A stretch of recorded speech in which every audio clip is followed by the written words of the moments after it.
Oi pessoal, eu sou o Kleber Fak. Olá, eu sou o Renan Guerra. Eu sou o Nick Silva. E no programa de hoje a gente vai conversar sobre a nova onda do pop nórdico, a busca por um som cada vez mais dissociativo e o trabalho de artistas como Smers, Érica de Cassier, Astrid Sony e Emel Butt. E para participar dessa conversa nós temos a participação especialíssima do Brian Camargo. Seja muito bem-vindo. Oi, gente, obrigado. Tô muito animado para falar sobre. Aê! Mas antes o que, Renan Guerra? Antes você deve seguir a gente nas redes sociais, @podcastvfsm em tudo. E você também pode apoiar a gente no apoia.se/podcastvfsm.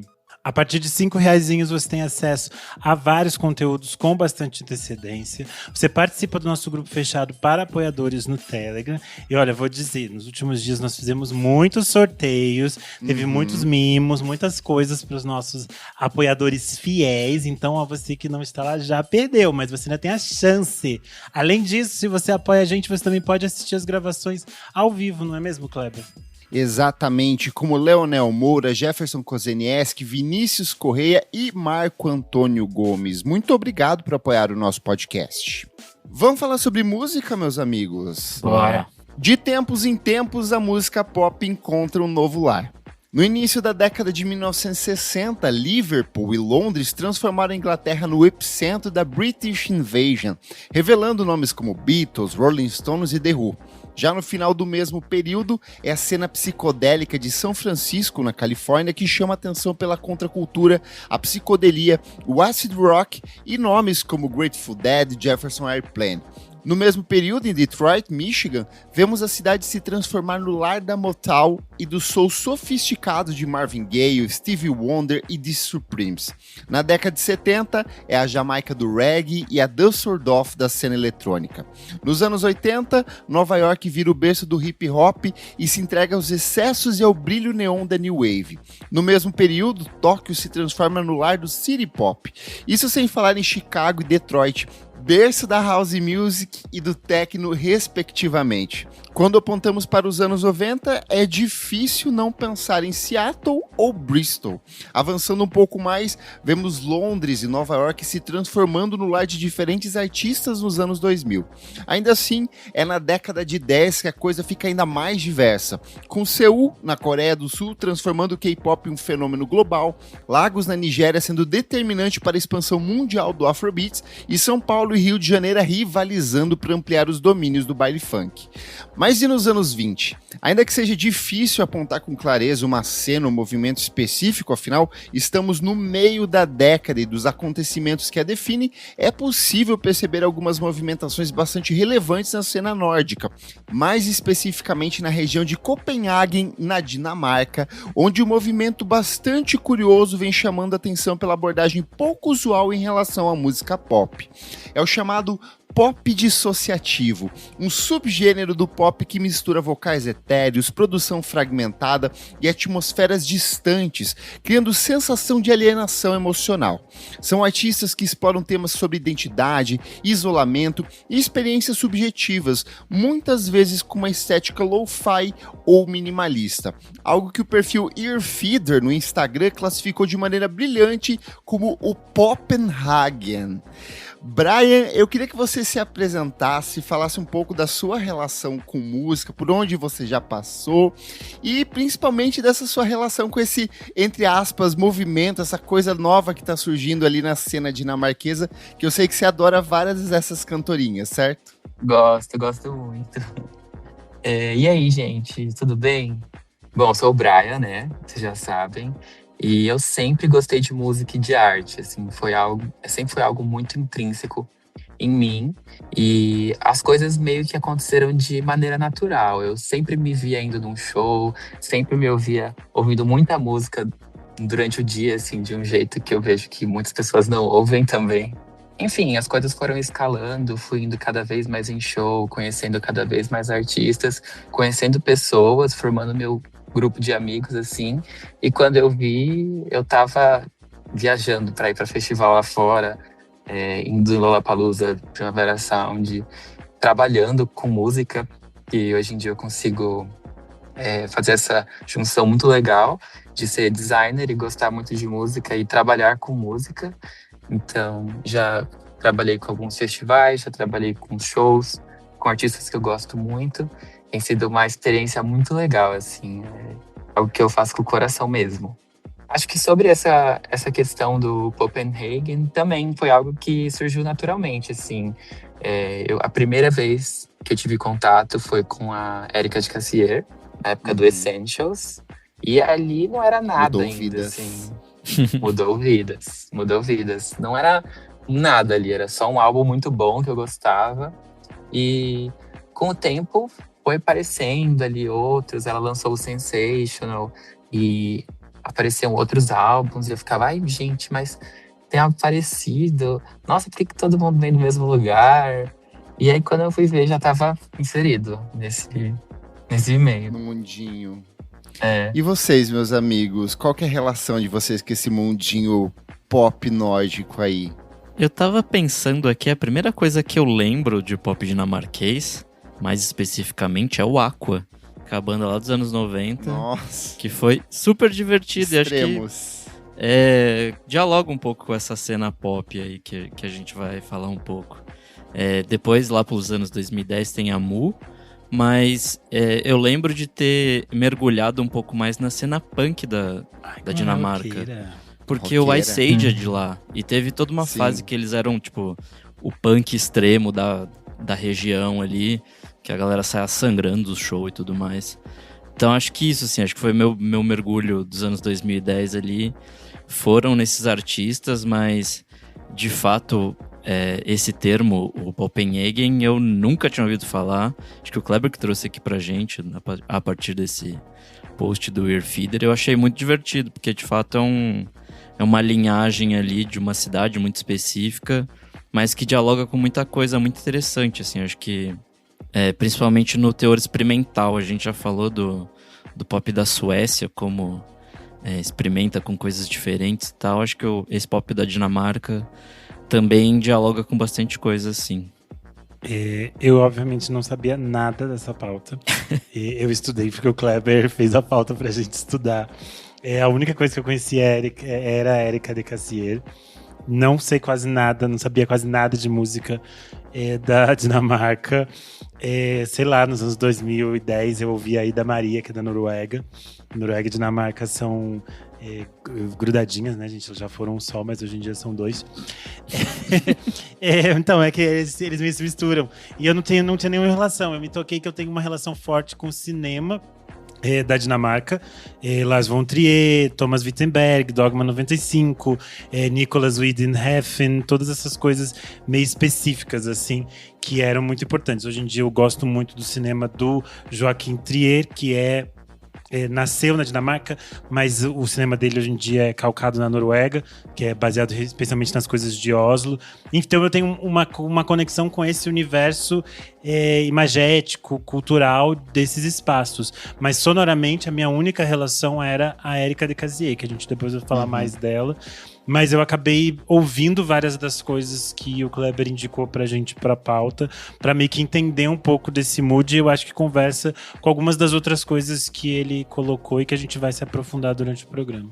Eu acho que o Nick puxou a questão ali do pop sueco e pra mim eles vão pra um extremo oposto, assim, porque enquanto o pop sueco é muito calcado, obviamente, com suas exceções experimentais a lá Fever Ray e The Knife, mas aqui é uma coisa muito mais introspectiva pra dentro, assim. A Isadora, que grava o podcast com a gente gente gosta muito dos Smears.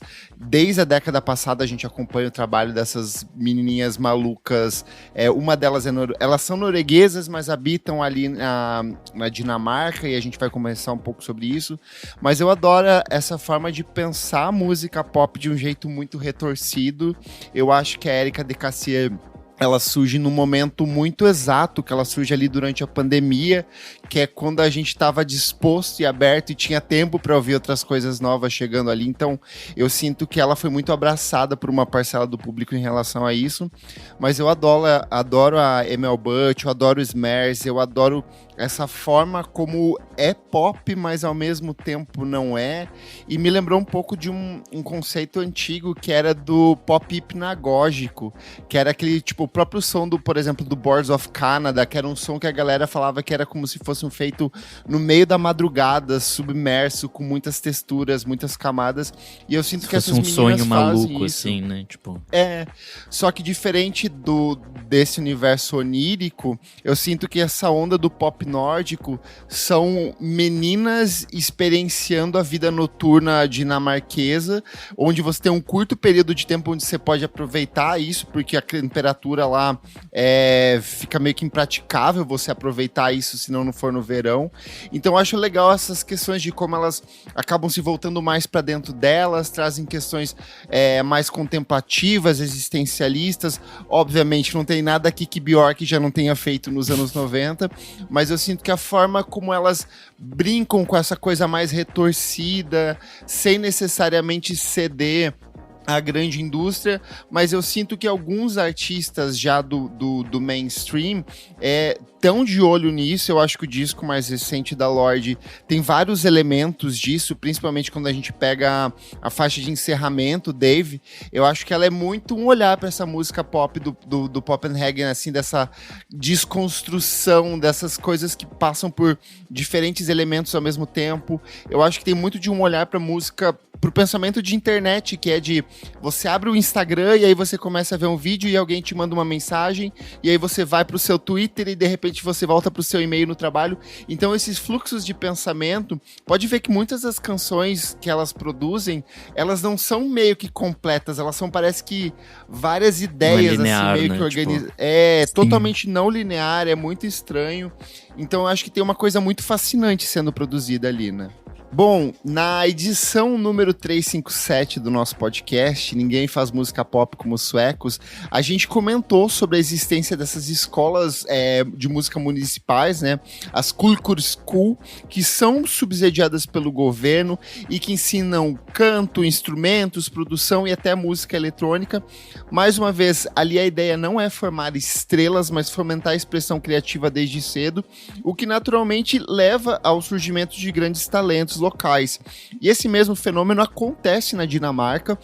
Assim como na Suécia, o governo dinamarquês entende as diferentes formas de manifestação artística como parte fundamental do mercado de trabalho local e que, para além dessa produção tradicional, algumas instituições independentes são conhecidas justamente por celebrar e estimular os seus alunos a explorar diferentes formas de fazer arte. É interessante fazer um parênteses antes da gente se aprofundar nessas escolas, de que, assim como a gente falou no programa da Suécia, e a gente reforça aqui nesse programa sobre a Dinamarca, é importante a gente entender e ter sempre em mente tudo que a gente está falando aqui sobre esses países, leva em conta, obviamente, um histórico, cultural, econômico diferente.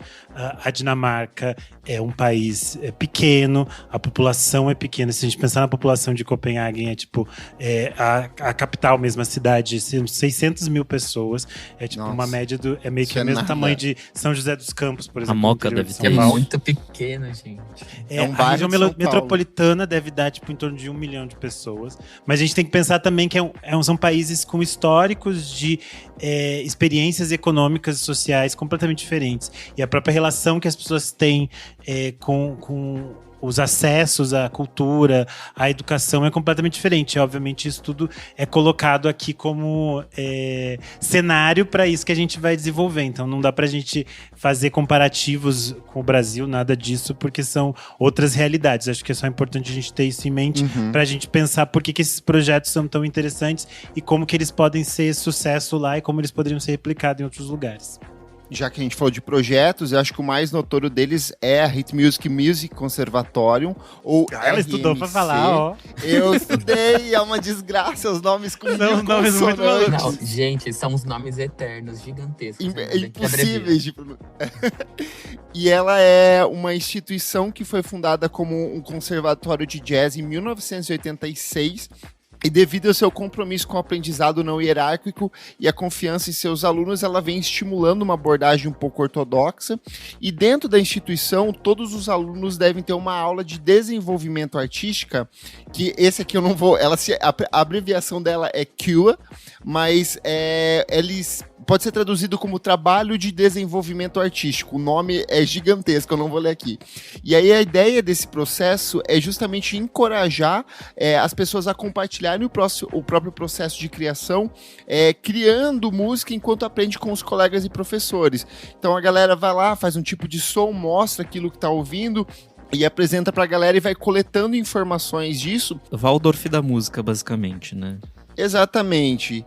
E aí, segundo informações dos estudantes da RMC, abre aspas, não há snobismo nisso, todos são tratados da mesma forma, seja você um pianista de jazz com formação técnica ou um beatmaker autodidata do YouTube.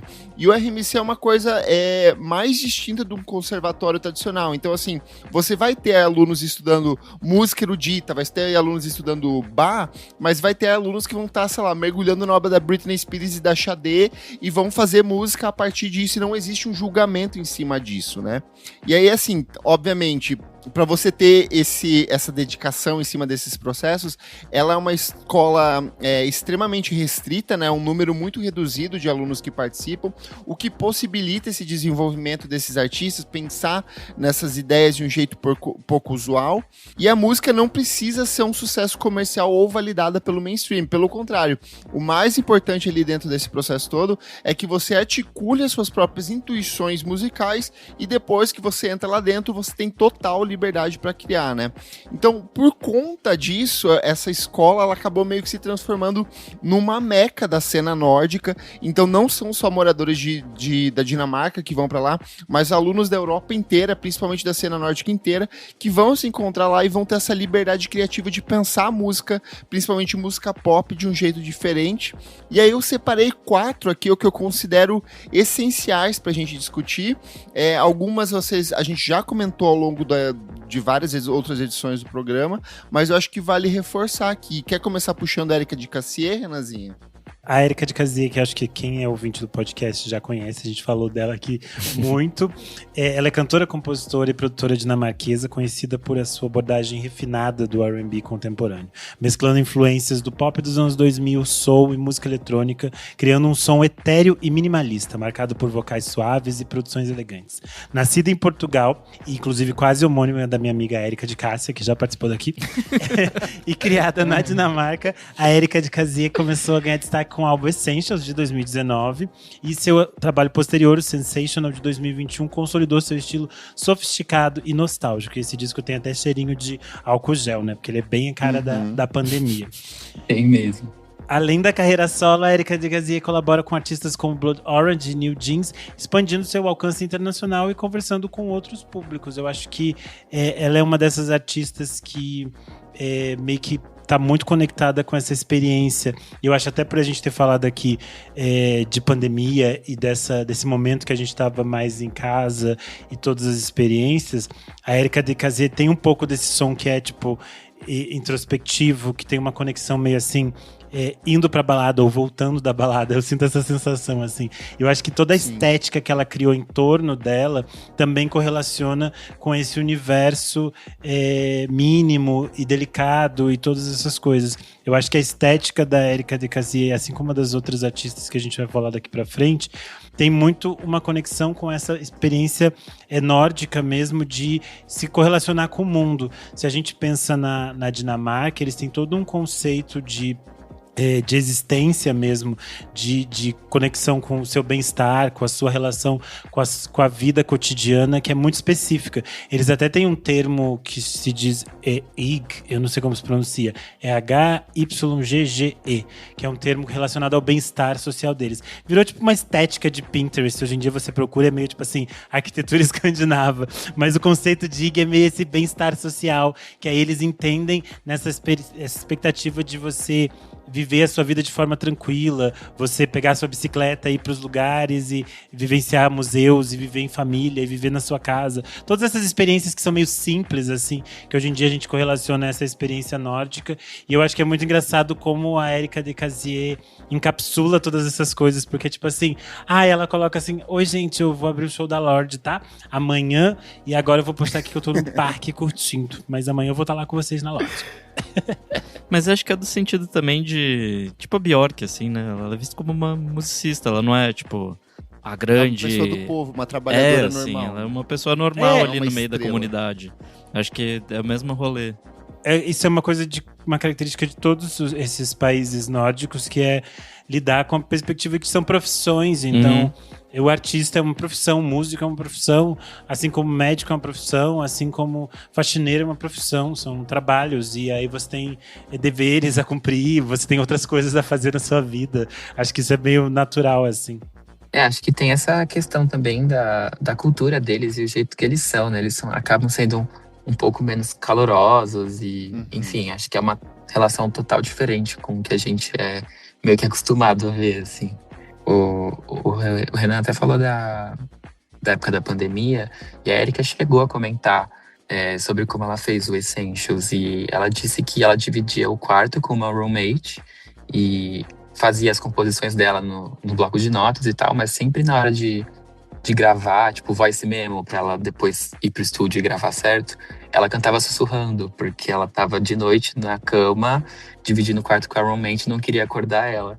Então acho que isso acabou se tornando uma estética ali mesmo, sabe? Ela pegou pra ela e incorporou no trabalho dela e deu super certo. Se você vê o Essentials, ele é todo calminho, né? O vocal bem suave, sussurrando, a produção combinando. Então, acho muito, muito curioso como acaba refletindo muito o jeito que as pessoas ali são, né? Até o clima do lugar, e tudo isso é levado em conta, assim. Só um parênteses antes da gente ir pro próximo. Eu tinha a ideia que ela era muito novinha, ela tem a minha idade. Eu achei que ela era 48? muito, Nossa, muito chama ela de jovenzinha. velha, falando que ela tem a sua idade. Né? Eu não quis falar que ela era 63 velha, e eu falei que ela tem a minha idade. Aí, você falou que ela era velha. A segunda aqui da lista é a Emel Butt. Ela é cantora, compositora, produtora, e ela faz um som que é totalmente etéreo, imersivo, labiríntico. Ela virou meio que uma queridinha da cena norte-americana também. É uma dessas que a Pitchfork abraçou, e muitos músicos abraçaram o trabalho dela. Tanto que se você abrir o Spotify dela, você vai ver que ela aparece em vários outros trabalhos da própria cena dinamarquesa. E isso é, de novo, uma característica dessas trocas que eles fazem. E eu acho ela muito fascinante, porque a primeira vez que você escuta ela, você acha muito estranho. E aí, a cada vez que você vai voltando, você vai falando, cara, tem alguma coisa muito em especial, um fragmento de voz, a forma como ela trabalha as guitarras. A guitarra é o principal instrumento de trabalho dela. É uma coisa muito contemplativa, meio mágica, não sei. É um tipo de som que você demora um tempo até você absorver, mas a partir do momento que você mergulha, assim, faz muito sentido esse tipo de proposta dela, né?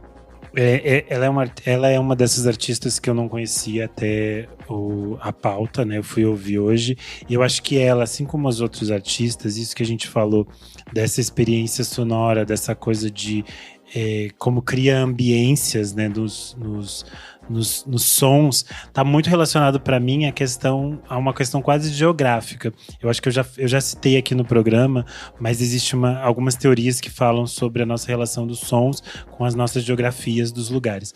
O Victor Hamil tem o livro Estética do Frio, que ele fala da relação, por exemplo, da milonga com a experiência do pampa, ou, por exemplo, o samba com a experiência dos morros e dessa logística. Eu acho que o som da Bjork, do Sigur Rós, dos islandeses, representa muito da relação deles com a geografia da Islândia. E mais uma vez a gente volta para esse espaço de pensar a Dinamarca, Copenhague, como um espaço geograficamente muito interessante. É uma cidade, por exemplo, Copenhague, em que as pessoas andam em sua maioria de bicicleta. É uma das cidades modelos de arquitetura. É a segunda melhor cidade do mundo, segundo uma lista um ranking das 173 melhores cidades do mundo para se viver. Então existe uma qualidade de vida da pessoa experimentar a cidade de uma maneira muito interessante. E de você viver os parques, viver esses lugares, viver todas essas coisas. E eu acho que a própria ambiência mesmo disso tudo ajuda a criar esse componente etéreo, meio... que a gente não consegue definir, assim, que parece quase palpável, mas é difícil de definir, que tem nessas canções, que eu acho que é criar esses ambientes de uma leveza mesmo, de um flanar, assim, de quem não tem uma conta em dívida, de quem não tem um negativado no banco, de quem não tem essa preocupação, entendeu? De quem tem uma coisa que, assim, seu pai não vai dizer, você tem que fazer direito, porque música não dá dinheiro, entendeu? Você pode fazer música, você tem uma paz, uma tranquilidade que eu acho que é um outro tempo de criar. Eu ia um pouco nesse caminho, falar que quando você não precisa se preocupar com, sei lá, com o que você vai comer, porque você não tem segurança alimentar no seu país, quando você não precisa se preocupar com violência, outras questões sociais, acho que as suas questões são outras, né? Acho que essa coisa da vivência que você falou é bem isso mesmo, assim, de você poder aproveitar a vida, sua lente para ver a vida é outra.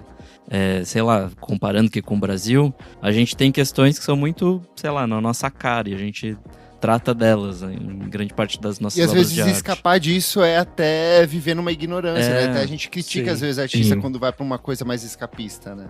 Não, e até a própria experiência de você, por exemplo, de você pensar a cidade. A gente tá gravando este programa numa terça-feira. Isadora não está gravando com a gente porque ela ficou presa no trânsito de São Paulo. Porque você demora horas pra você circular de um lugar a outro. Você perde um tempo da sua vida nesses trânsitos. E são trânsitos que envolvem violências, que envolvem dificuldades, que envolvem experiências outras que nos movimentam. Então, obviamente, o som que um brasileiro vai fazer vai ser atravessado por outras coisas. Tanto que depois, quando a gente avançar na pauta, a gente vai citar outros artistas ao redor do mundo conectados a isso, a gente vai ver esses outros recortes. Mas é muito interessante pensar como a vida poderia ser se você tem essa possibilidade de também criar coisas outras. E é interessante a gente também, às vezes, poder se desligar desse espaço de estar sempre tão nesse universo de caos mesmo, e se conectar, às vezes, com algo que te pede um tempo que é outro, que é de aproveitar outras experiências. Eu acho que essas artistas têm isso também.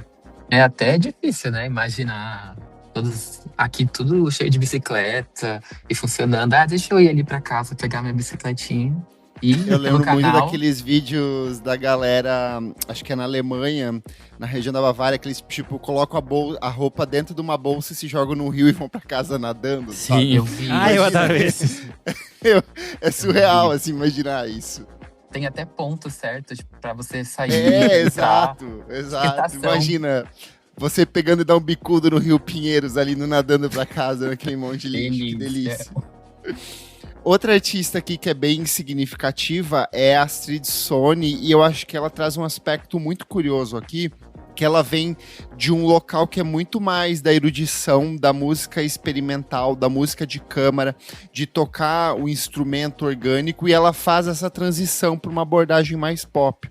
O primeiro álbum dela é o Human Lines, lá de 2018, então são nomes que não são recentes.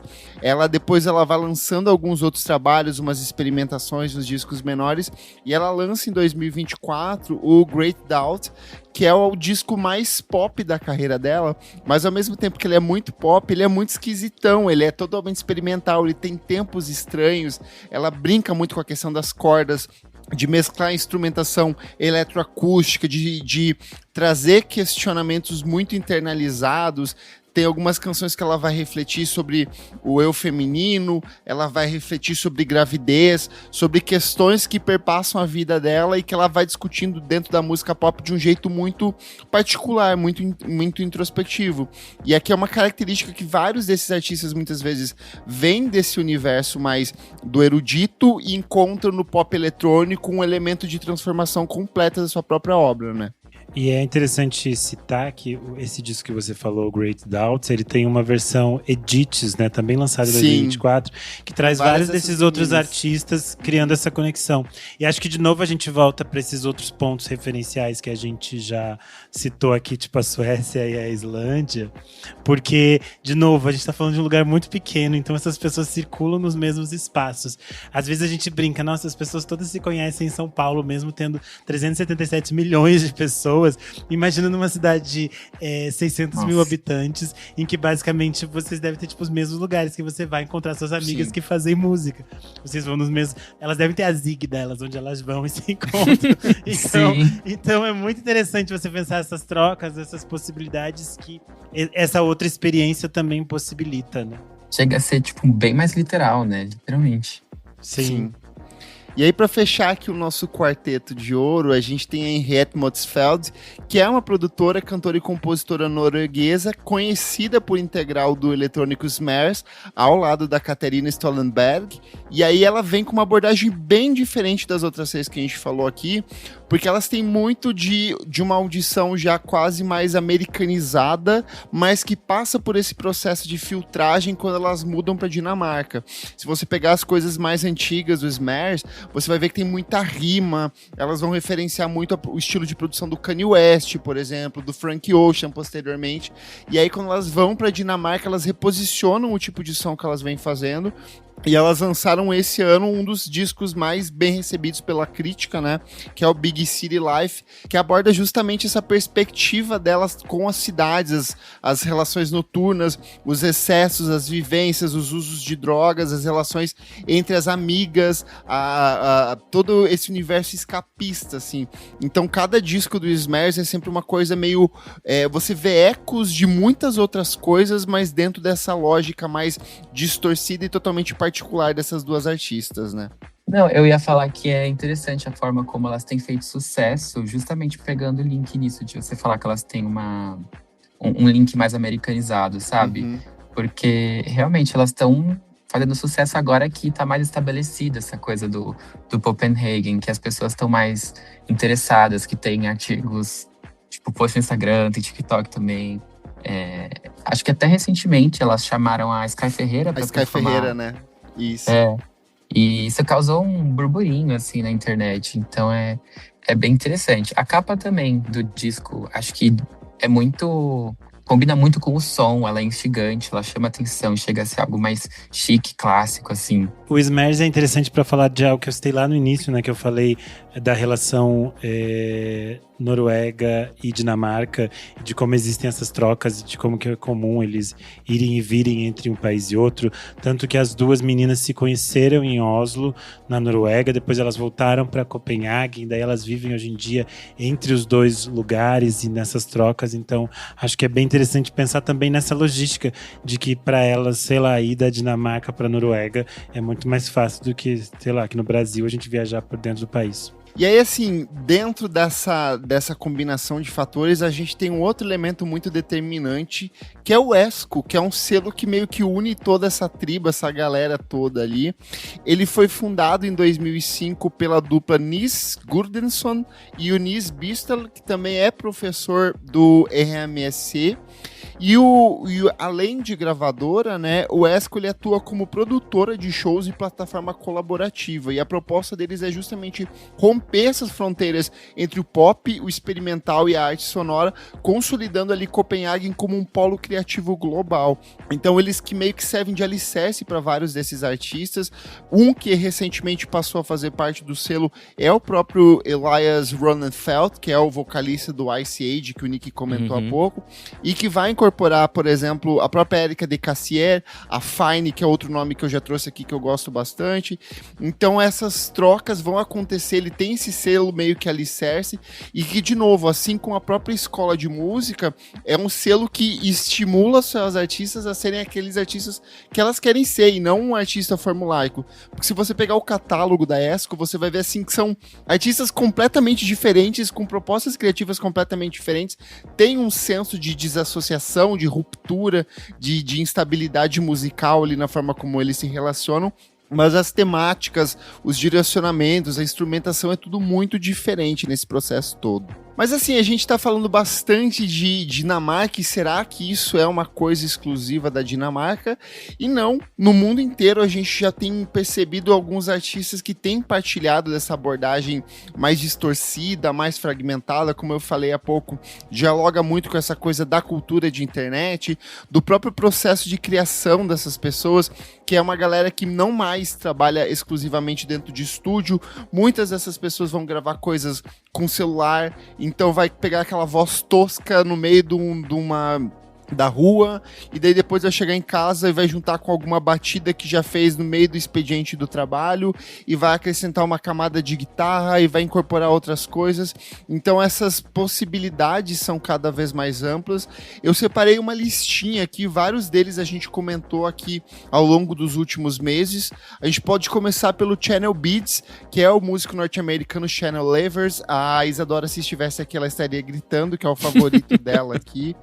E de fato ele é um artista muito complexo, porque ele vem de um universo mais do bedroom pop, ali uma coisa meio LXD, de fazer as coisas dentro do quarto dele, mas ele tem um senso muito mais distorcido de criação, e isso fica bastante evidente no disco que ele lançou ano passado, que é o Your Day Will Come, e ele também é um desses artistas que estão abrindo pra Lorde ali, junto com a Erika de Cassiere, então a nossa menina neozelandesa tá de olho nessa galerinha aí pra trabalhar junto com ela. Ela e o Blood Orange, né?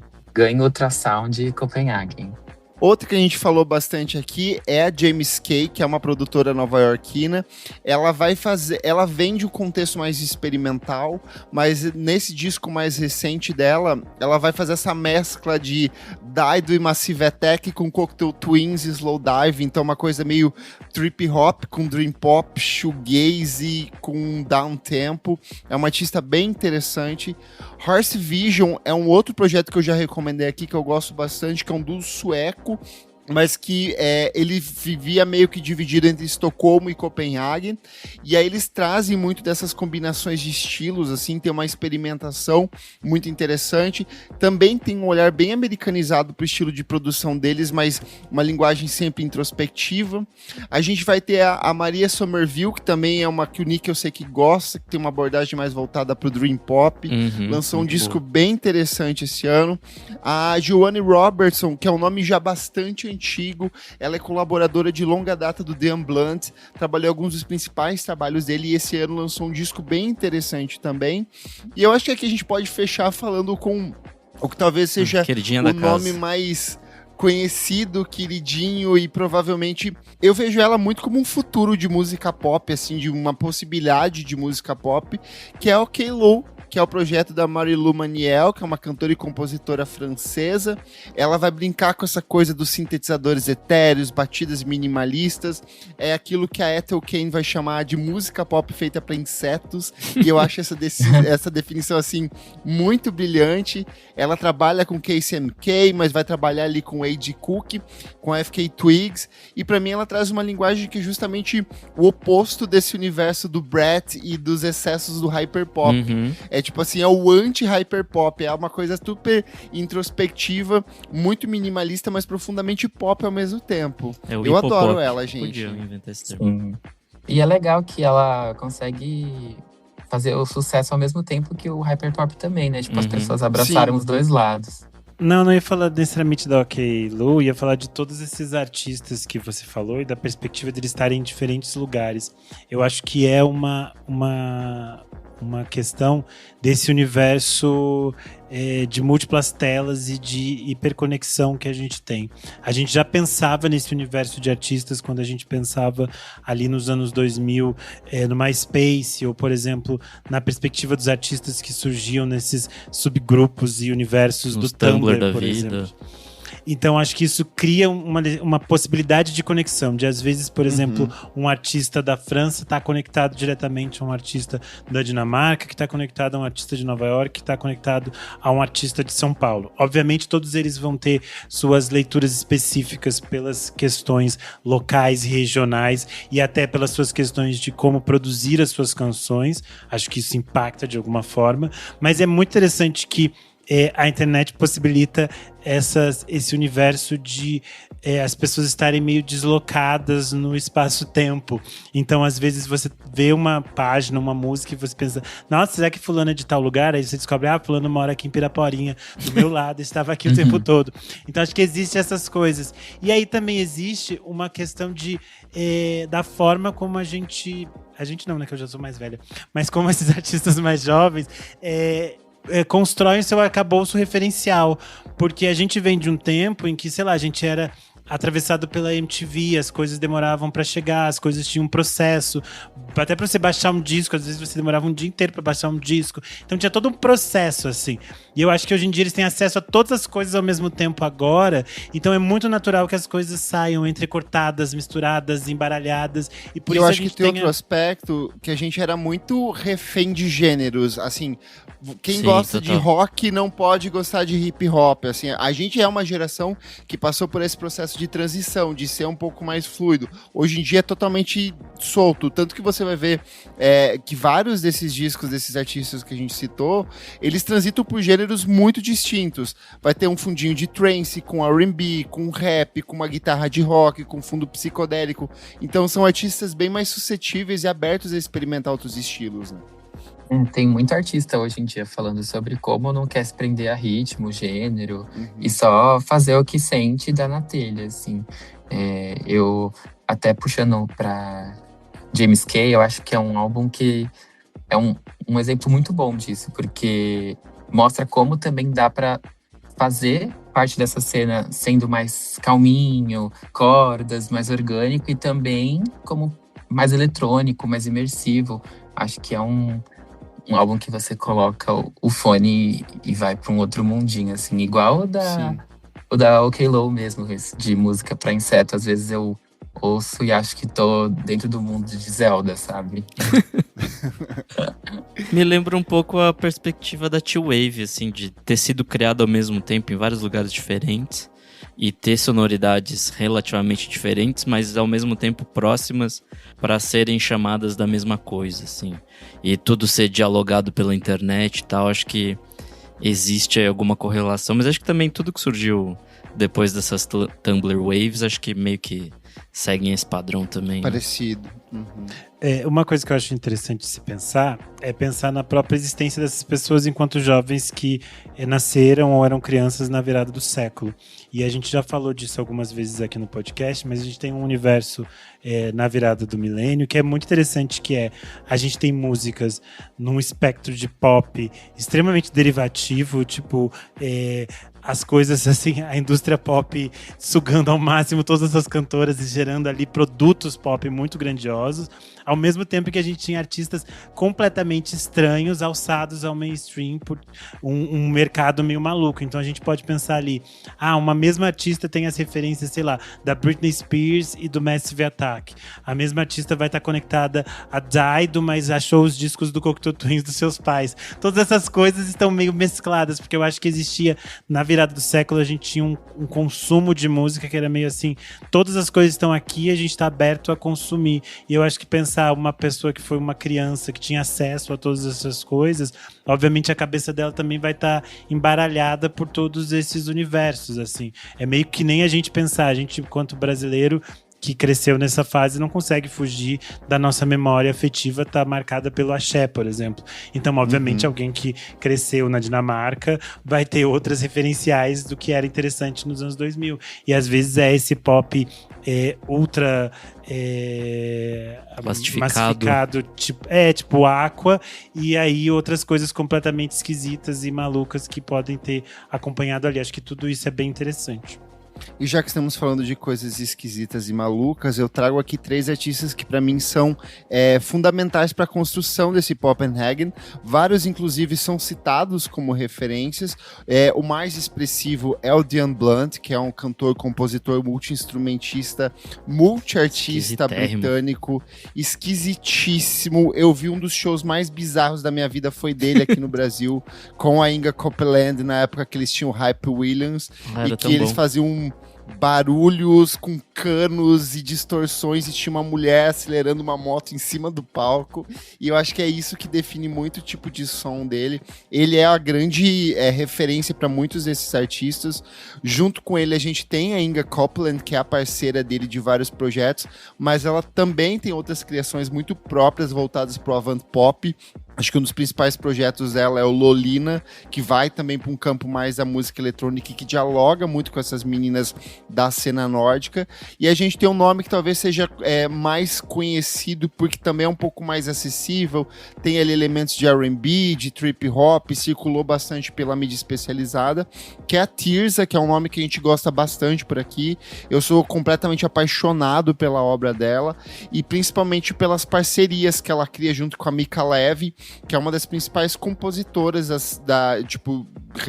foi indicada a Oscar e tudo, é uma parceiraça dela no estilo de composição e que leva esse R&B mais comercial para uma abordagem mais introspectiva, intimista e distorcida. Então, assim, são 3 nomes essenciais meio que para quem quer entender esse proto-Copenhagen, assim, que a gente tem.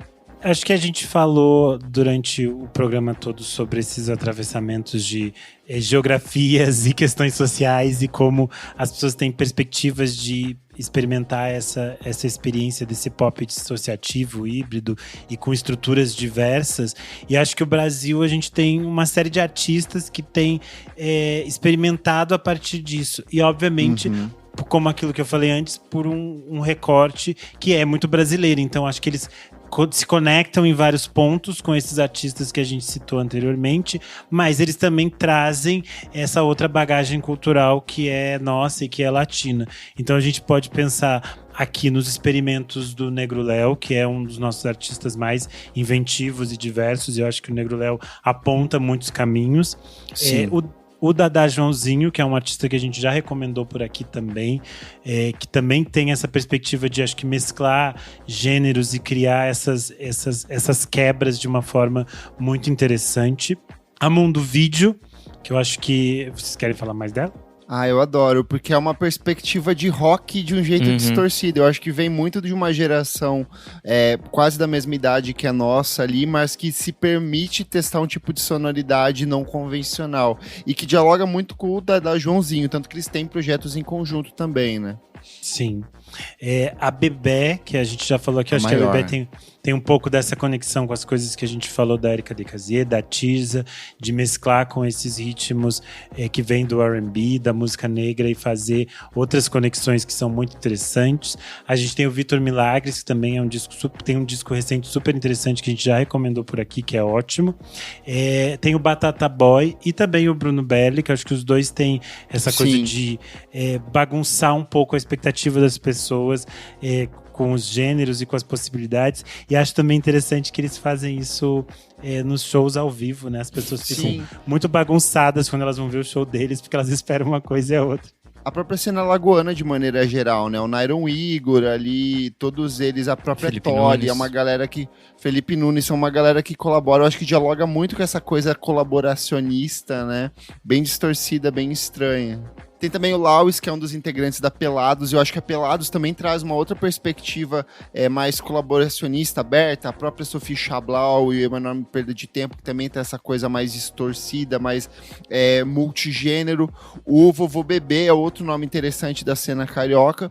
E eu acho que aqui, fechando, é o Talim e o Maria Esmeralda. Eu acho que o próprio disco Maria Esmeralda, que a gente recomendou bastante ano passado, ele traz muito desse aspecto de olhar pro rap a partir de uma perspectiva mais distorcida, fragmentada, e que volta muito também para um selo em específico, que é o Celoc Records, que a gente vive falando aqui, que tem vários artistas que partilham dessa interpretação sobre o pop, sobre o indie, sobre a música brasileira, sobre o rap e a eletrônica, de um jeito sempre muito fragmentado, muito distorcido, né?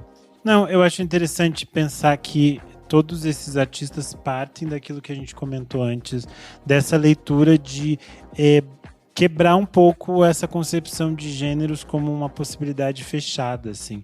Eu acho que o mais interessante e rico dessa cena atual brasileira é essa quebra mesmo de uma perspectiva de eu faço rock e eu não posso me conectar com os artistas de música eletrônica. E acho que também tem uma coisa de se desvencilhar de um padrão que era muito usual, de que era entender como se o que era feito no Sudeste era música brasileira, música nacional, e todo o resto era regional. Eu acho que isso também é muito quebrado por essa geração, assim.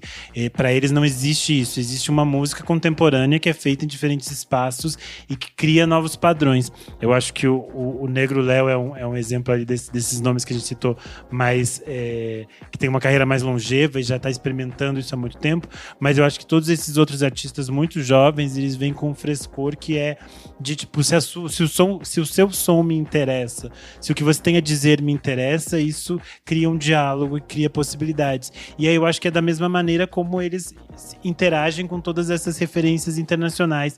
Eles também enxergam esses artistas internacionais como outros artistas criadores que estão fazendo coisas. Não existe aquela diferenciação também de entender, esta pessoa está muito acima de mim. Tá num grau acima, né? Só porque ela está na Dinamarca e eu estou no Brasil. Acho que isso também é muito importante para se pensar a forma como esse tipo de música tem sido feita. E que eu acho que é o que cria essa diversidade, esse interesse e essa multiplicidade que a gente tem visto atualmente. E tem o rolê também, acho que dos laços entre si, né? Tipo, todos esses nomes que a gente citou ou já colaboraram ou colaboram entre si. É muito maluco, assim, tipo, tem todos os Pelados, Lauis e tudo mais. Já colaboraram, sei lá, com o Negro Léo. E aí, sei lá, Vitor Milagre já colaborou com o Mundo Vídeo. Então, acho que existe muito essa troca entre eles, né? Que é muito interessante também. Seja dessa geração extremamente nova ou desses mais antigos que estão aí também. Mas eu acho que até essa própria troca, ela é muito conectada ao que eu falei antes de não ter mais uma panelinha fechada, porque antigamente a gente tinha uma coisa que era assim, eu e os meus amigos da Zona Oeste de São Paulo fazemos uma coisa, e nós somos melhores que todos os outros e não nos misturamos. E aí hoje em dia, tipo assim, você vai encontrar o Lauis das Pelados em discos pelo Brasil inteiro. Eu fico assim, como pode o Lauis se transformar em tantos e estar em tantos discos, colaborando com tanta gente? E é muito legal que ele cria essas conexões muito naturais com vários artistas em diferentes espaços, e daí ele vai aparecer nos mais diferentes discos possíveis, e eu acho que isso também é interessante porque outros artistas também fazem isso, assim, criando essas trocas. O Batata Boy tem um grupo de artistas com quem ele trabalha e produz, que é um grupo super diverso, super interessante, e eu acho que isso que cria uma diversidade cada vez mais rica. E aí, gente, para ajudar você, ouvinte, que quer mergulhar nesse universo do Poppenhagen ali, quer conhecer um pouco desse pop dissociativo, entender o que tá rolando, eu montei uma listona aqui, eu vou meio que citando por cima, e aí fiquem à vontade, amigos, para vocês irem comentando. Eu acho que para começar, pega pelos mais recentes, pega o Lifetime da Erika de Cassier, disco que ela lançou esse ano. É um disco que ela fez durante a madrugada ali, ela compunha de madrugada, toda vez que ela deitava a cabeça no travesseiro, ela pensava, refletia um pouco sobre isso, e ela encontrou as bases para fazer esse disco que está repleto de acenos pro trip hop, pro pop dos anos 90, tem cheiros de Portishead, cheirinho de Madonna ali, é um baita disco, né, Brian? É muito legal ver como a Erika tem crescido, assim. Acho que ela começou bem calminha e agora ela tem se aventurado na música eletrônica, fazendo feat com Nick Leon, às vezes sendo bucada no Primavera Sound para trocar no palco eletrônico junto com ele. E agora ela fazendo o Lifetime, é muito interessante ver os sons que ela usa, a forma que ela quer se expressar, assim, é bem ousado mesmo. Tem muito do trip hop, às vezes eu ouço e vejo muito do Massive Attack também. E acho que ela tem sido bem fiel e ousada, assim, na intuição dela. Acho que é um baita disco pra ouvir. Não, eu só queria falar uma coisa sobre a Erika de Cassier, que eu tenho um sonho, que é pegar o celular dela e passar um paninho na câmera do celular dela e limpar a câmera do celular dela. Eu entendo que é uma aesthetic, mas me dá muito nervoso. Todas as fotos dos stories parece que tá engordurado. Me dá nervoso. Põe um filtro. Ai, que nervoso que me dá. 2 pixels. E aí o segundo aqui da lista é o Smears com Big City Life, disco que a gente já falou ao longo dos últimos meses. É o novo álbum do Smears, um disco de R&B, experimental, pop, torto, fundinho de rap, sintetiza muito do som dessa dupla. Eu não tinha escutado esse, achei uma delícia. É muito bom, amigo. É um disco que tem de tudo, né? Tem muita coisa nesse disco acontecendo. E de certa forma ele casa perfeitamente, assim. De umas horas eu achei assim, nossa, acabou o disco, foi pra outra coisa. Não, é o mesmo disco. É Porque tem uns sons completamente isso. diferentes, mas é bem interessante. Sim. O outro aqui é o Horse Vision com Another Life, disco que saiu há alguns meses. Eles brincam muito com essa coisa das vozes modificadas, instrumentação MIDI. Tem elementos de MIA em algumas faixas, Where Is My Mind do Pixies em outras. Então, assim, é um som bem mais homogêneo, diferente do Smash. Seguindo aqui na recomendação, OK Low com Chuck and Off, disco que a gente já comentou muito aqui ao longo desse ano. É o disco de música pop pro inseto. Eu acho que é meu disco de música pop favorito desse ano, assim. Disparado, eu acho que é o que mais... Eu sou, amigo, eu sou muito vanguarda, eu sou muito avant-garde. Acho que é seu cabelinho de Amélie Poulain. Sim. Eu gosto muito da estética da fotografia que ela incorporou, que grita anos 2000 também. É uma outra abordagem. As cores, gente, lembra até Atividade Paranormal, às vezes. Essa é verdade. Essa capa do álbum. Ela tem a mesma energia que a gente falou da Erika Decassier, porque, tipo assim, meu TikTok entrou no mundinho dela, daí fica aparecendo uns vídeos dela em show, ela dando entrevista. Eu fico assim, mulher, você foi de pijama? Porque você não passou essa roupa, você não colocou uma roupa, mulher. Aí ela sai de qualquer jeito, ela faz assim, tudo na paz, né? Tudo na tranquilidade, ela vai. O Chokin' Off, eu acho que ele é um outro exemplo de como tenta não se prender a ritmo, sabe? Porque é muito... Cara, ela fez Harvest Sky, que tem um Eurodance ali. Amo. Como que você coloca um Eurodance no meio de um álbum que é música pra inseto, sabe? E funciona. Muito bem dosado, muito bem feitinho. E aí um que a gente citou bastante no passado, Channel Beats, que Your Day Will Come. É um trabalho bem labiríntico, estranho. Eu vejo muito essa galera americana meio que cria do Bon Iver ali pós o 22 a Million, que é aquele disco que ele vai experimentando. Eu vejo muito que eles dialogam com isso. O próprio Dijon, que é um artista que a gente recomendou bastante, bebe muito disso ali também. Eles colaboram muito entre eles. Dijon é best do Bon Iver, né? O Bon Iver falou que o Dijon influenciou ele e o Dijon troca-troca. Nossa, não sabia. É um troca-troca gostoso. Ele produziu coisa no álbum novo, não Produziu. E ele fez o show de abertura o Dijon fez o show de abertura da turnê do I lá do Bon Iver durante um tempo. Então eles ficaram muito próximos. Isso fez que eles trocassem bastante. Tem similaridades mesmo, né, nos dois álbuns. Sim. Seguindo aqui, Astrid Sonny com Great Doubt, disco que a gente já comentou bastante aqui, essa combinação curiosa entre o erudito e o pop. É um disco, eu gosto muito dela sorrindo na imagem de capa. Eu acho que, como o Renan falou, tem duas versões, dá pra você ouvir as duas ali e decidir qual você gosta mais. E eu acho que é um disco que traz mais essa abordagem colaboracionista dessa cena nórdica, né? Avançando, nós temos a Fine com Rock Top Ballads. Esse aqui eu quero muito que o Renan ouça, porque... Amiga, esse foi o que eu passei o dia ouvindo, porque eu tava estudando pra pauta. É tua e cara, aí eu tinha que ouvir os sabia. outros, e eu fiquei escutando esse, porque eu adorei esse. O Kleber colocou na pauta que a artista evocava nomes como Maze Star, Cocteau Twins e Lana Del Rey. Então, obviamente, foi a primeira coisa que eu fui ouvir dos 10 discos que tinha ali, porque eu não tinha escutado.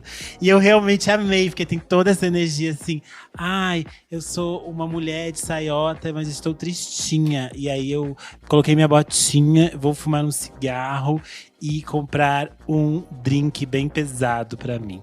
Eu amei esse disco. Avançando aqui, ó, uma recomendação nacional, Batata Boy com Magical Léo Mixtape, Quando Vê Já Foi, que saiu ano passado, é uma mixtape do Batata Boy, tá repleto de participações especiais e muitos desses artistas que surgem ao longo do disco, você nem sabe exatamente quem são, assim, você sabe porque tem na ficha técnica, mas muitos deles estão dentro dessa linguagem ultra processada do Batata Boy, o que é bem característico dele. E é interessante que vários desses artistas também estão trabalhando com ele em outras coisas. Então é possível que um artista que você encontre aqui daqui a pouco vai ter disco lançado, coisas assim. Porque eu lembro quando eu vi o show de lançamento desse trabalho, eles meio que apresentaram vários desses artistas. São todos artistas jovens, assim, nesse processo meio que a gente falou antes, colaborativo. E aí eu quero voltar aqui pro Lawis, que a gente falou há pouco. Ele lançou ano passado um álbum chamado Perigo Imediato. O disco tem participações da Ima, Theo Secato, João Barisby, Vicente Tassara, Helena Cruz, tem os parceiros dele da Pelados ali. E eu acho que sintetiza esse aspecto também colaboracionista, mas agora para um ponto de vista mais da cena paulistana aqui, então uma outra linguagem. E aí voltando para nossa garotinha nórdica aqui, Emel Butt com Suntub de 2023. É o disco que a gente já falou bastante aqui, como ela vai para essa coisa mais do campo do etéreo, da ambientação, da experimentação, dessas texturas e dessas colagens.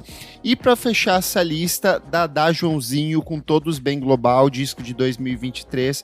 É um disco que eu acho que traduz muito essa questão dissociativa da música brasileira. Tem rap, samba, tem reggae, tem trap, tem rock, tem música eletrônica, tem muito atravessamento de voz, tem muito da sensação de deslocamento vivida por ele aqui na cidade de São Paulo. Ele é de Niterói, se eu não me engano, ou é da Baixada Fluminense, não sei exatamente de onde, mas eu acho que traduz um pouco disso. Então, uma listona aqui. O Nick vai fazer uma playlist e vai colocar todos esses discos numa playlist para você, certo, Nick Silva? Vou, Kleber, vai ser muito legal fazer isso, pô. Fechamos, meus amigos nórdicos, Fechamos. dinamarqueses, noruegueses. Brian, muito obrigado pela sua participação. Deixa aí suas redes sociais, onde as pessoas podem acompanhar seu trabalho. Fique à vontade. Obrigado, gente. Eu adoro falar sobre isso. Amei o espaço. Vocês são muito incríveis. As minhas redes são todas iguais. É Brian Camargo, só que sem os as do Camargo. Aí fica Brian Camargo, assim. Mas é isso. Melhor definição. E lá também tem acesso aos meus portfólios e os trabalhos que eu fiz também, se quiserem olhar. E é isso. Perfeitinho. Boa. Muito obrigado, querido. Vamos pro próximo bloco do programa. Não para de ouvir.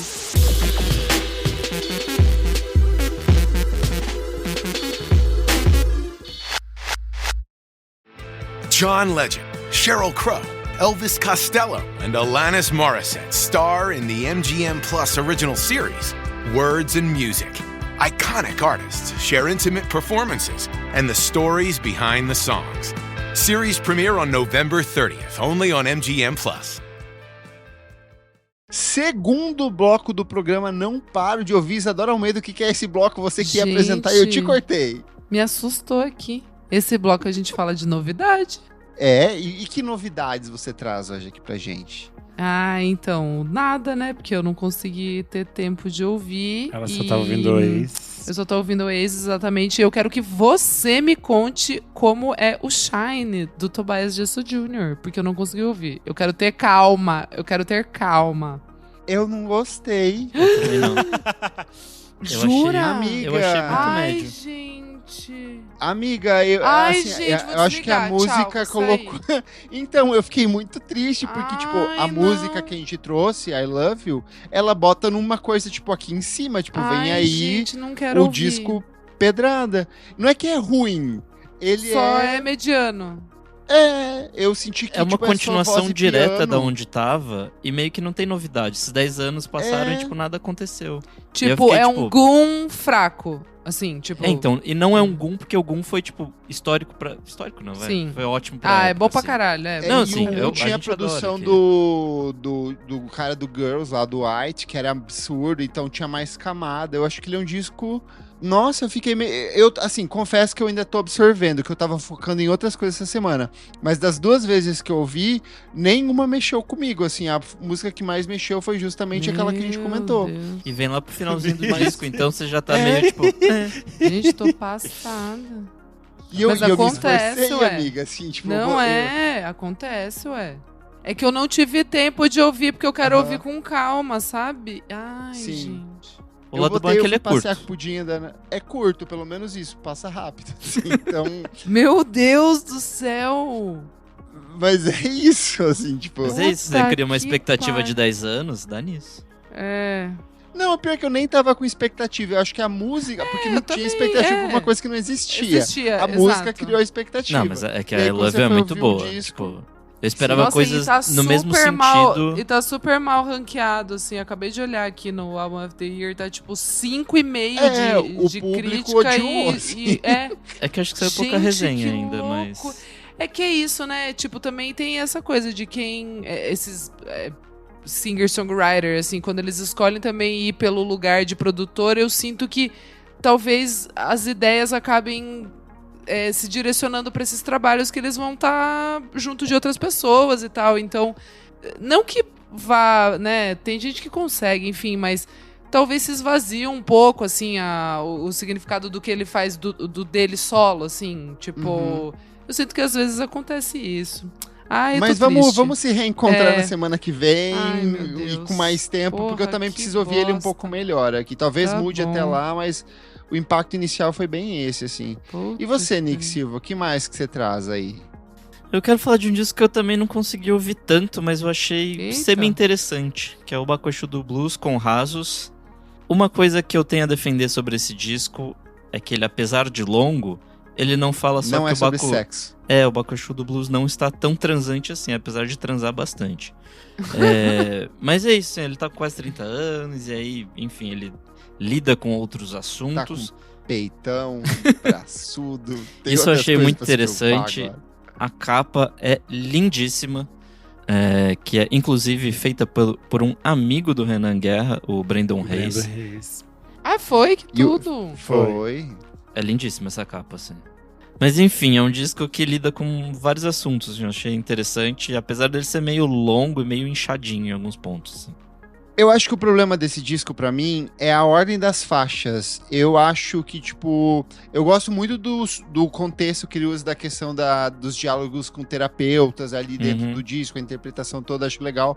Mas, por exemplo, eu acho que a música que deveria encerrar seria a última música que ele faz com a Vanessa da Mata. E aí ele coloca mais 2 músicas depois, sabe? Sim, justo. Então meio que o disco fica... Não tem uma jornada, assim. Ele tem uma jornada até um certo ponto, depois meio que ele se perde. Eu acho a música com a Carol Biazin, assim, pelo amor de Deus, horrível. É a última, assim, né? Não... É a última, é Poderia muito horrível. não A voz ter. Mas dela, tem umas assim... muito bonitas, né? Com a Vanessa da Mata, com o Zeca Veloso. Exato, a do Zeca Veloso, da Vanessa da Mata, são músicas lindas, assim. Eu acho que é mais uma questão de ordem do disco em si e menos do repertório, porque eu gostei muito das canções que ele traz aqui dentro. E aí eu quero rapidinho requentar uma dica que o Kleber deu na semana passada, que é o D'Água Negra, Sinal Vermelho, Vidro Preto, banda amazonense Ainda de não ouviu, né? indie Renan? jazz, Só- MPB, Não, eu soul. fiquei quieta, porque o Vaguinho comentou. Você comentou baixinho que não ouviu e eu realmente não ouvi ainda. Nossa, que disco bom, assim, tipo... É muito fresco, é muito contemporâneo, assim, é muito interessante, vale muito a pena. Se você ainda não ouviu, ouça Renan Guerra. Ah, eu vou. Bron Eu vou explicar por que eu não ouvi. O que você Porque estava tem- ouvindo enquanto você Eu não estava ouvia ouvindo D'Água Negra? outras coisas. Eu vou contar já quando for chamado. Pode ir, porque eu já acabei as minhas. Bom, mas antes de eu Não, contar. não vai não. Quem tá apresentando aqui Eita. sou eu. Renan Guerra pode ir agora. Bom, pra começar, uma coisa que de single que saiu foi que a Rosie Gray aproveitou a passagem dela pelo Brasil para fazer uma parceria com a Duda Beat. Então ela lançou uma nova versão de Wet and Wild, que tá no disco Louder Please, com participação da Duda Beat, já que as duas tinham tocado no Zig Festival. Eu achei super gostoso essa nova versão, achei super divertido. Ela ainda lançou um videozinho, um visualizer bem carioca, então ela refaz as capas do disco, que nem ela fez, que ela tá ali na neve, na praia, e depois na neve no A Little Louder Please. Aqui ela está na praia do Rio de Janeiro e temos ali o fundo dos 2 irmãos e 2 gays cariocas se beijando. Eu achei tudo esse momento do vídeo. Eu ouvi o novo disco do Djavan, é o 26º disco dele, Improviso. Eu continuo gostando das coisas que o Djavan vem lançando. Eu tinha gostado bastante do D. Acho toda a parceria que ele faz com o Giovanni Bianco, assim, o luxo do luxo. Giovanni Bianco veste o Djavan de uma forma maravilhosa. Todas as fotos estão sempre lindas. O meu véio está, assim, belíssimo. E achei o disco muito bonito, assim, muito classudo. Tem coisas ali que eu tenho certeza que a Bethânia já ouviu. E a Bethânia já deve ter separado pra ela gravar nos próximos discos dela, como ela sempre faz. Enfim, achei um disco muito bonito. Então, Improviso, novo do Djavan. Mas a coisa que realmente tomou meu tempo e que eu não parei de ouvir, que eu fiquei completamente enlouquecida, nem é algo dessa semana, mas é algo que foi na última semana que eu fiquei assim, um pouco psicótico, que é o novo álbum da Juana Molina, o Doga. Ai, amigo, tá na minha dica também. Eu fiz uma trinca aqui. Vai, começa você e depois eu sigo. Porque tipo assim, é muito absurdo esse disco. Absurdo. A Juana ficou... É uma cantora argentina, a gente já recomendou ela aqui em algum outro momento. Ela ficou muito tempo paralisada com esse processo de construção desse disco. Ela disse que ela estava com um processo muito longo, que ela achava que ela não ia mais conseguir finalizar esse disco, de tanto que ele ficou acontecendo ali. Ela disse que chegou um momento que ela tinha muitas gravações e ela achava que ela não ia conseguir acabar esse disco. E aí, Só pra dar um contexto, esse disco, ela tinha mais de 30 horas de gravação pra fazer esse disco. Todo a partir de improvisos que ela fez com o tecladista Odin Schwartz. E aí ela já tava. Ela ia lançar como se fosse um disco triplo de música instrumental. E aí ela entregou esse material pro Emílio Haro, que é o produtor, e ele meio que organizou essas ideias e foi incorporando os textos e a voz dela posteriormente. Isso a gente tem que considerar que faziam 8 anos que ela não lançava um disco. Então é um processo. O último é o Halo, de 2017. Ela chegou a lançar algumas coisas ao vivo. Depois a gente entrou no... também. Sim, só que daí entrou no hiato de pandemia, ela ficou mais reclusa e ela só vai voltar a mexer nessas coisas mais recentemente, assim. Mas eu acho esteticamente um disco muito absurdo, assim. A forma como ele vai para muitos caminhos, como ele traz conexões com diferentes possibilidades de som. Acho que o som da Juana Molina sempre foi muito experimental, muito inventivo, mas acho muito absurdo como aqui ela chega em outros espectros dessa inventividade, assim. Acho que tem uma conexão com a música clássica, com a música experimental, com a música de vanguarda. O art pop. Sim, tem uma coisa ali de música de câmara, de orquestrações, e é tudo muito complexo, mas é tudo muito bonito, assim. Eu acho que é um disco muito cativante. Quando você dá o play, logo de cara ali, o Nuez Arbol, já fica, sua cabeça já explode, assim, e depois só vai, assim. E é um disco muito, muito interessante. Eu tô obcecado por La Paradoja. Quando ela faz essa metáfora sobre dois amantes, como cães e gatos, ela fica repetindo no final: Los perros e los gatos van correndo por aí. Esse disco é muito, muito lindo, assim. Pra mim é o melhor da carreira dela. Eu gosto muito do Rojas, mas eu acho que aqui ela vai pra um grau, assim, muito absurdo.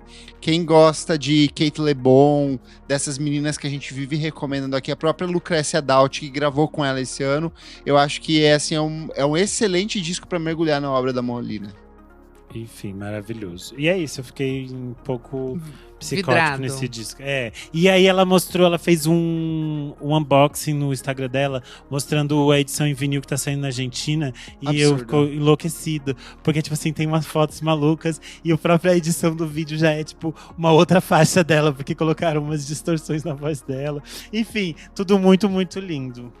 Eu só queria complementar também que a Molina, ela, apesar de musicista e compositora e cantora, ela vem da comédia, ela é atriz cômica, ela tinha série de TV, então, tipo, ela tem um senso de humor muito deturpado. A capa desse disco, todo o conceito por trás dele. Esse vídeo mesmo que eu falei é bem isso.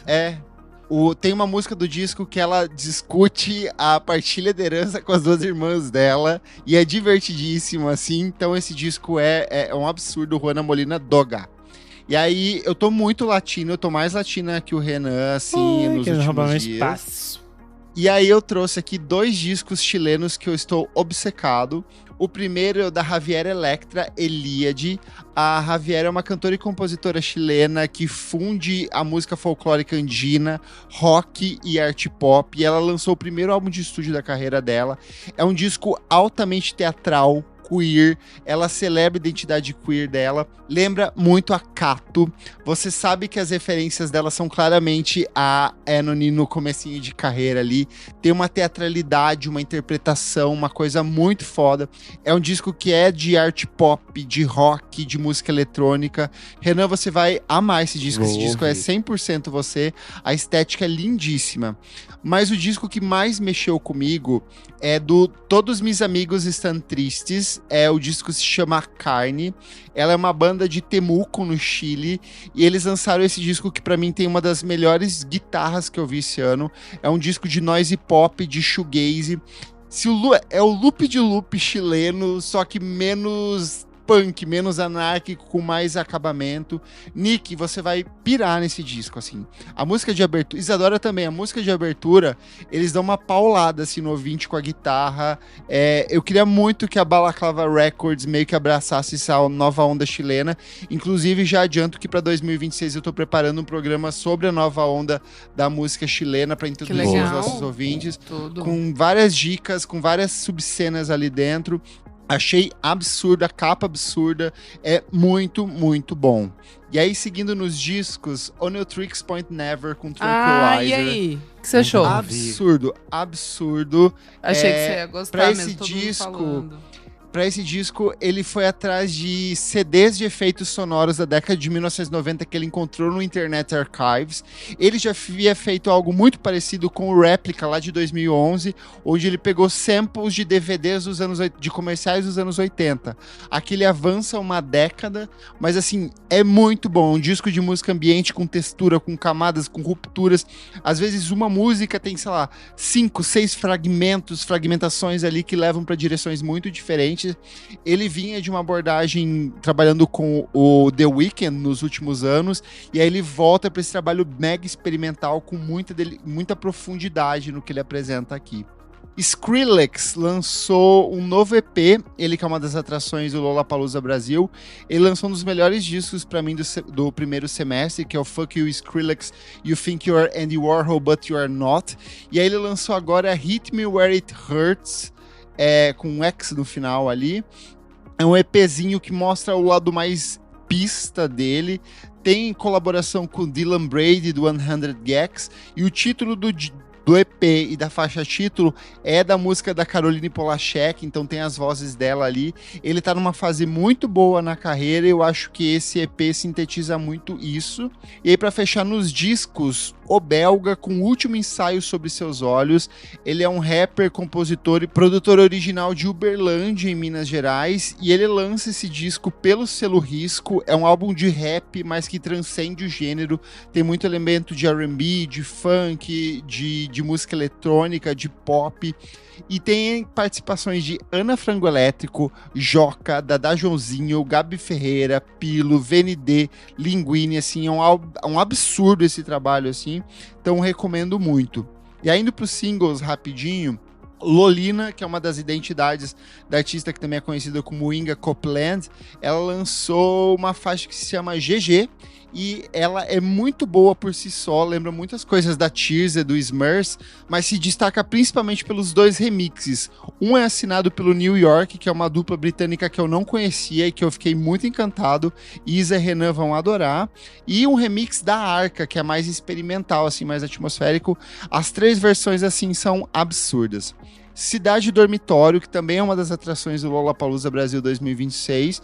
Eles vão lançar o 3º álbum de estúdio deles. Eles deram uma prévia com Barco Amnésia. É uma canção mais voltada pro rock, assim, mas tem umas harmonias de vozes muito bem trabalhadas. O grupo sergipano contou com a produção do Fernando Rischbitter e do Pedro Vinci.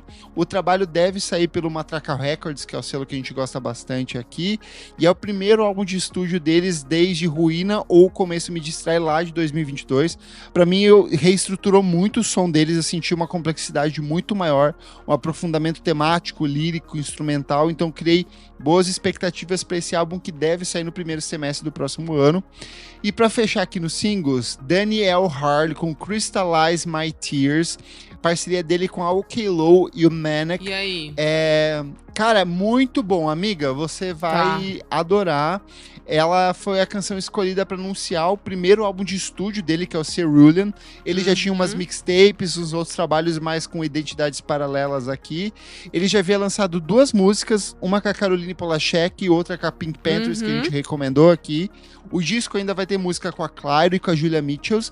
Cara, muito bom. É um misto de pop, trance, R&B.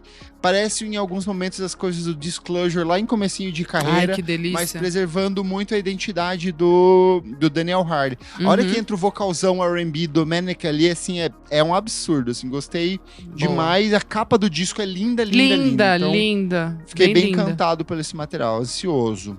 Boa. Vamos pro próximo bloco do programa, Você Precisa Ouvir Isso.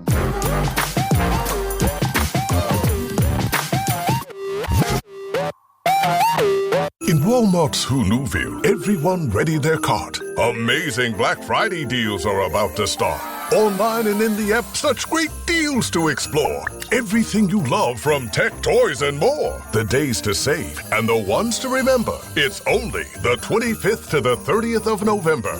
Set your alarms. Don't miss out. These deals are epic, without a doubt. The Who's are all ready, but are you? Walmart Black Friday deals await. Who knew? Começando o nosso terceiro e último bloco, Você Precisa Ouvir Isso. Renan Guerra, o que é esse bloco? Nesse bloco a gente traz dicas diversas. Nick, o Como que é você diverso? traz? Eu quero falar de anime, quero falar de One Punch Man, que voltou pra Nossa. terceira temporada. Animeira. Faz um bom tempo já que lançou a segunda, eu nem sei quanto tempo faz, mas tem Tá passo. bom. One Punch Man, pra quem não sabe, é uma série meio que zoa todo esse rolê de anime de hominho com poderzinho e tudo mais. E basicamente tem um ser ali que é super poderoso e com um soco ele acaba qualquer briga, mas meio que a vida dele perdeu todo a graça porque ele é muito poderoso e aí, enfim. O que você faz depois de conquistar tudo, não é mesmo? E é isso, assim, ele vive no meio de gente, fica se comparando, que, enfim, se acha melhor que os outros, essa coisa bem otaku de ficar fazendo listas de quem são os mais fortes e tudo mais. E ele é o mais forte e ninguém dá importância pra ele, assim, acho que a graça do desenho é isso, assim, de tudo que rola ao redor dele, ele completamente apático com toda a situação. Mas enfim, essa terceira temporada tá bem interessante, acho que já tem uns 7 episódios. Eu vi bastante gente reclamando da animação, mas é isso, assim, hoje em dia todas as animações de desenho japonês estão meio estranhas mesmo, então pra mim tá tudo bem, eu achei ok.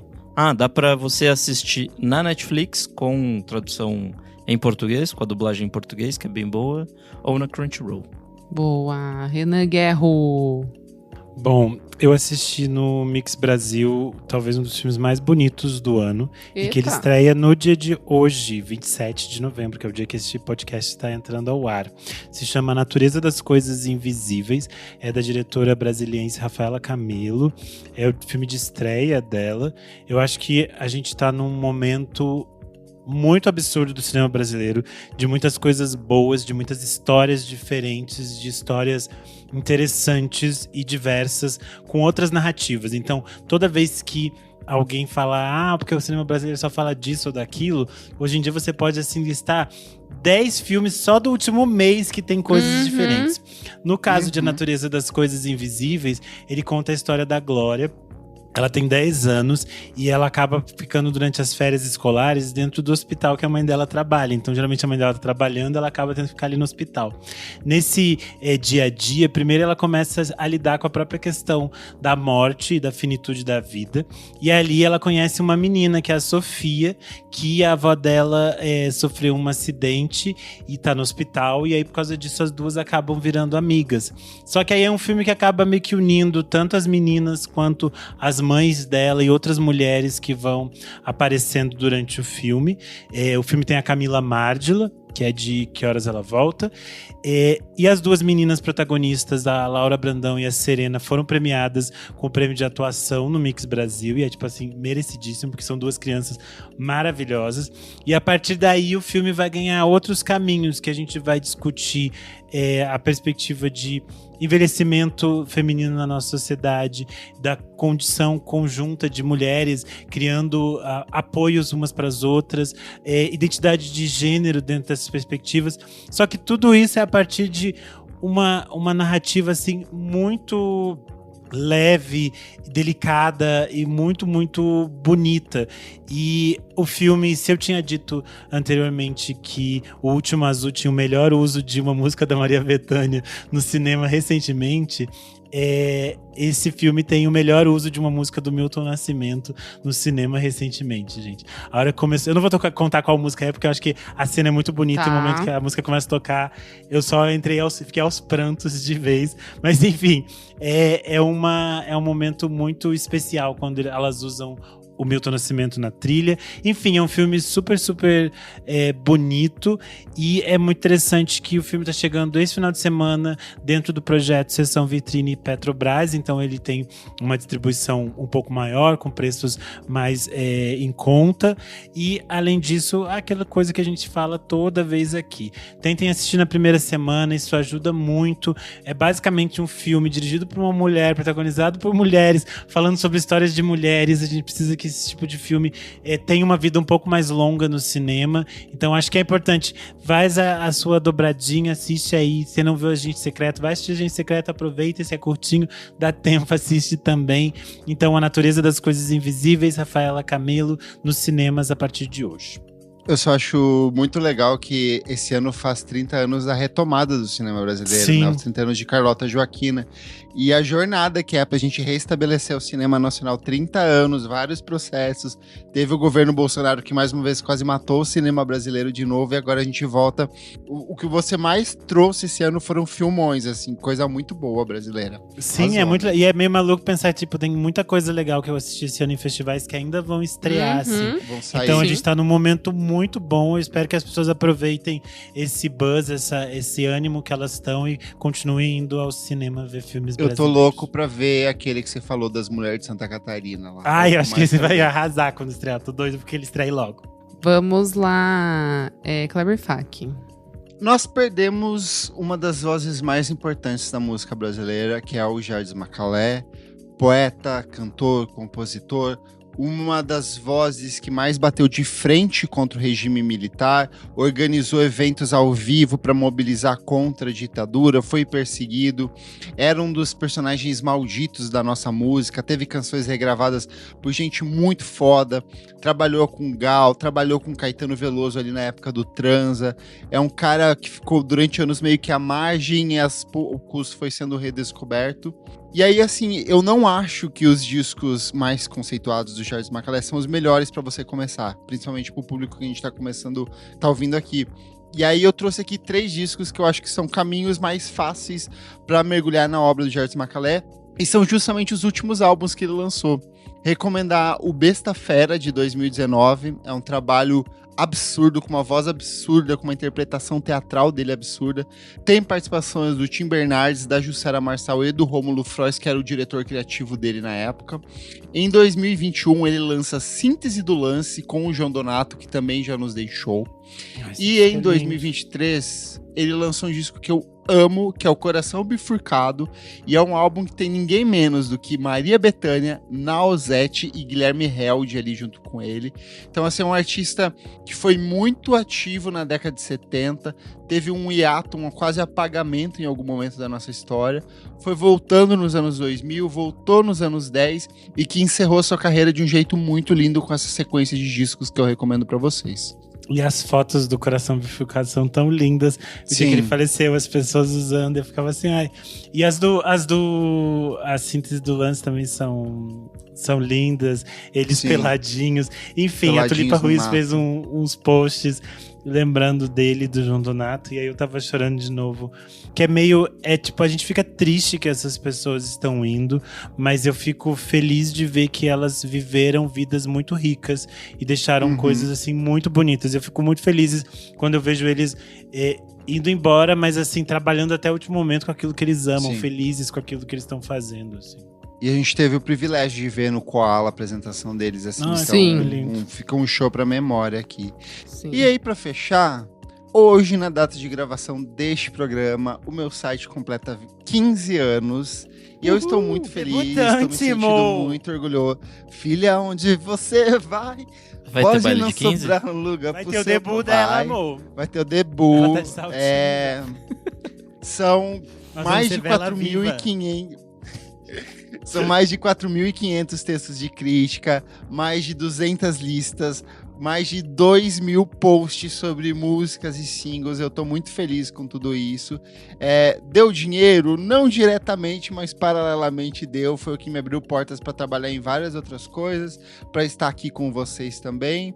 Então, acesse lá musicainstantanea.com.br e fico muito feliz de tudo que eu produzi até hoje. Isadora Almeida, o que você traz? Tudo. Vamos lá. Bom, gente, trago aqui mais um documentário de banda.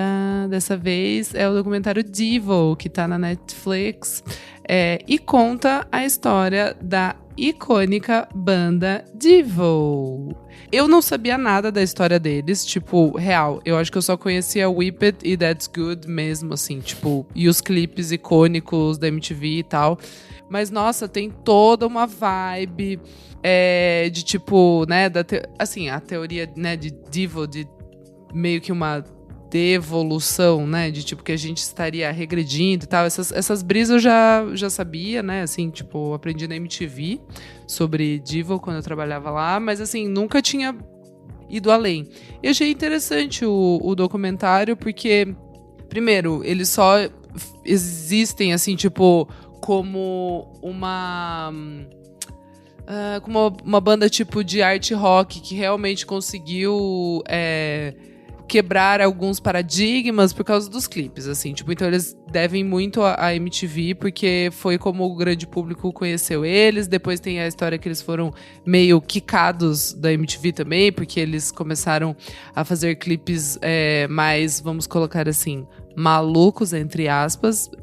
Quem vê o documentário vai entender. Mas é muito legal porque, enfim, é uma banda que começou em Ohio, depois daquele massacre que tem na universidade lá, que tipo, ficou famoso, né, dos estudantes que estavam lá protestando. Eles eram dessa universidade lá em Ohio. E, enfim, e daí eles começam, tipo, a querer fazer música muito pra trazer esse lado deles de contestar as coisas que estavam acontecendo no mundo. Então era meio que um grito ali de sei lá, pra, tipo, artístico, para eles conseguirem se mostrar, assim. Eu achei muito interessante que eles realmente não desistiram de serem uma banda, assim, sabe? Tipo, mesmo quando não tava dando certo, tipo, a opção banda era a única ali que eles tinham e que eles queriam e fizeram dar certo. Mas o que eu achei mais interessante é que depois, tipo, lá pros finalmente do documentário, eu descobri que, tipo assim, dos integrantes do Devo, tipo, eles param, daí eles criam, tipo, algumas das maiores trilhas sonoras de filmes, tipo, filmes icônicos que a gente gosta muito, tipo, eles estavam por trás de muitas dessas trilhas sonoras, assim. Então, eu achei bem interessante e acho que vale todo mundo dar uma olhada, porque é muito legal quando vai aparecendo, assim, você ficar, meu Deus, meu Deus, meu Deus. Então, está aí a dica, documentário do Devil, banda maluquinha de Ohio, que, enfim, inventou muitas maluquices. Tá na Netflix? Tá.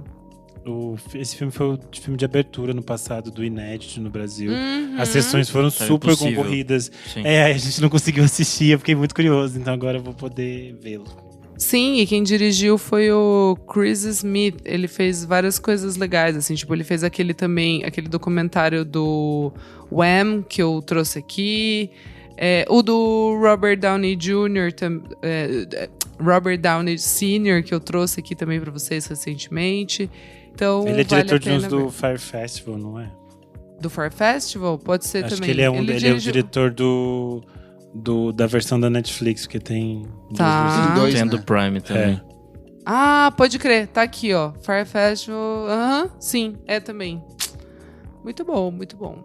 Comentários referentes à última edição do nosso podcast, número 379, Rosalía, Lux e o pop como ato de resistência humana. O Leonardo Cardoso, eu adoro a temporalidade dos nossos ouvintes. Ele falou o seguinte: escutei uma das novas músicas da Rosalía no mês passado, chamada Bergheim, com uma mistura de espanhol, inglês e alemão, e também por uma curiosidade onde faz referência à Igreja Católica. Eu realmente amei esse clipe e que, na minha opinião, poderá ser um dos candidatos a melhores músicas de 2025 e 2026. Eu ainda vou escutar as músicas do álbum Lux em vários idiomas. Recomendo demais o clipe. Então volta aqui para contar o que você achou do Lux. O Olho Ouvido comentou no Instagram. Excelente episódio, pessoal. Só respondendo uma coisa que o Renan comentou a respeito de algumas críticas de apropriação cultural que fazem a Rosalía por ela cantar flamenco com o sotaque da Andaluzia, mesmo sendo da Catalunha. Existe uma questão técnica em que é preciso fazer a letra da canção se encaixar na melodia da música. Isso acontece também, por exemplo, quando artistas brasileiros cantam fado e precisam emular o sotaque português, porque se cantamos fado com o nosso sotaque brasileiro, a letra não acompanha o tempo da música. Mesma coisa com a Rosalía. O que ela está fazendo não é imitar o sotaque andaluz, mas usar técnicas típicas do canto flamenco. Nossos ouvintes também são conhecimento. Comentário aqui, ó, da Rebeca, que trouxe muito conhecimento. Ela falou: a trend dos cachorros católicos salvou a minha vida. Eu mandei pra Isa essa semana também. Muito O Rafael comentou: enterrou o padre Marcelo Rossi. Comentário do JC Eclético. Ele falou: em Motomami, JC? Rosalía Jesus Christ? Ai,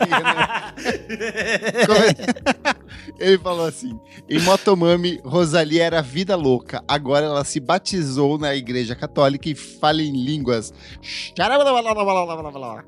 O Pedro Fernandes comentou: sofisticado, anti-algorítmico, filosófico, emocionante. Viva a arte, o divino e o pecado. Comentário do Lucas Vunjão, ele falou: incrível como só saíram verdades da boca do Renan nesse programa. É porque você não viu a podridão que entra. Aqui no nosso próprio chat, a iPhone Mariana está comentando: esqueci de comentar no EP da Rosalía, mas no podcast da Bella Freud, com ela, a Rosalía comenta meio que sim. como que tem pavor de ser artista que faz a mesma música sempre. Vocês comentaram algo sobre isso no EP. Uhum. Eu sou @KleberFac em todas as redes sociais e você também acompanha o meu site debutante, musicainstantanea.com.br. Eu sou @Almeida Dora e é isso. Eu sou _Renan Guerra em todas as redes sociais. Vocês leem meus textos lá no Screenel. Eu acredito que em todas as próximas edições da Noise que vocês vão receber nos próximos meses, vai ter textinho meu. Eu estou na Noise da Cato, do Milton Nascimento. Então, se vocês lerem meu textinho por aí, comentem comigo, digam se gostaram, essas coisas todas, que a revista é diferente, é outro tempo. Então, acho Vai ter testículo, sim.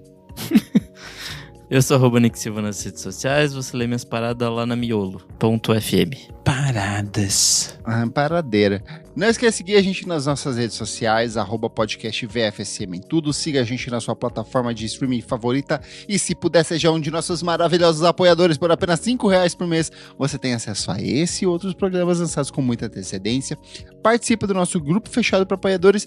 E vem aqui, ó, nas gravações ao Ouvir vivo. onde segredos. todos gravam. ouvir segredos onde todos gravamos sem roupa, como Fabrício Neri, Vinícius Correio, Jefferson Kozenieski, Leonel Moura, Tuane Malman, Pedro Fernandes e iPhone Mariana. O Pedro Fernandes falou Devils. Será que é o Devils do documentário que a Isa comentou há pouco? Não sabemos. Muito obrigado pela sua audiência e até a próxima edição do programa. Tchau, tchau.